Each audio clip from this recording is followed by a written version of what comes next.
Did you catch Bad Bunny's Super Bowl halftime show?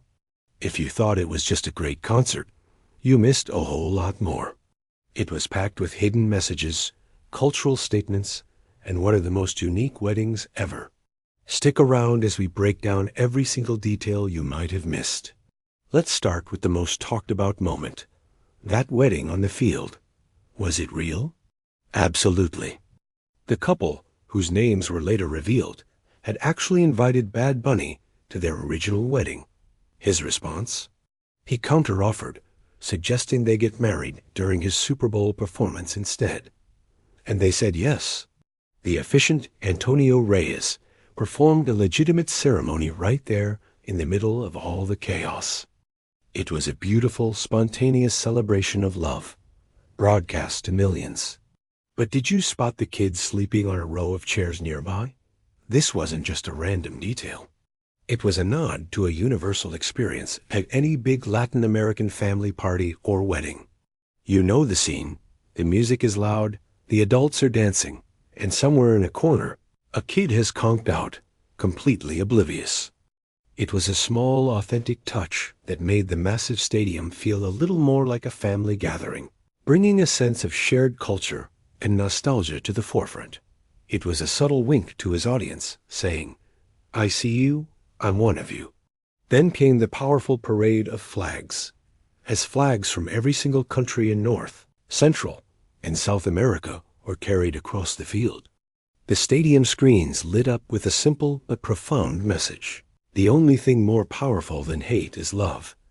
This wasn't just about celebrating diversity. It was a unifying statement. Bad Bunny was deliberately highlighting the interconnectedness of all the Americas.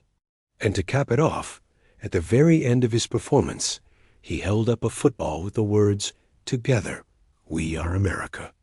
It was a clear message of unity, challenging the often divisive narratives and reminding everyone that America is a continent, not just one country.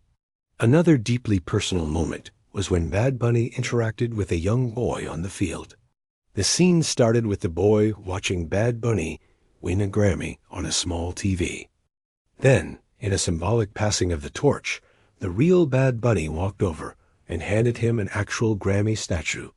This child actor, Lincoln Fox Ramadan, was specifically chosen because he looked like a young Benito. He represented Bad Bunny's own journey, his younger self dreaming of stardom. But it was bigger than that.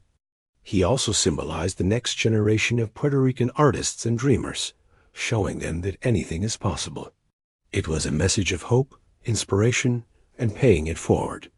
Perhaps the most layered and political part of the performance was the collaboration with another Puerto Rican icon, Ricky Martin. They performed the song, "Lo Hugh Le Paso a Hawaii," which translates to, "What Happened to Hawaii?" Now, on the surface, it's a great song. But the title and lyrics are a direct reference to the history of Hawaii and its colonization by the United States.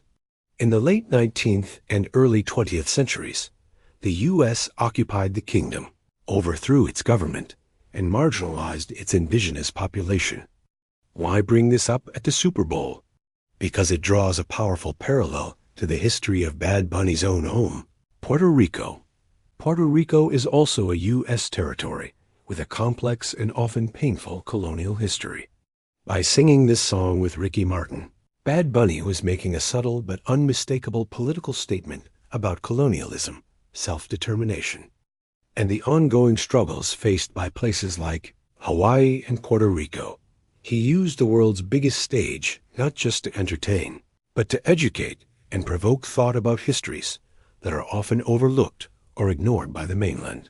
It was a brave and brilliant move, using art to speak truth to power. So when you look back at that halftime show, you see it wasn't just a collection of hit songs. It was a carefully constructed narrative. It was a celebration of love, family, and Latin American culture. It was a call for unity across the entire American continent. It was a tribute to his own past and a beacon of hope for the future generation. And it was a sharp political commentary on the legacy of colonialism. Bad Bunny proved that a performance can be both a massive party and a profound statement all at the same time. He didn't just entertain. He made us think. He made us feel. And he started a conversation that continues long after the final whistle. What was your favorite moment from the show? Did you catch any of these hidden messages? Let me know in the comments below.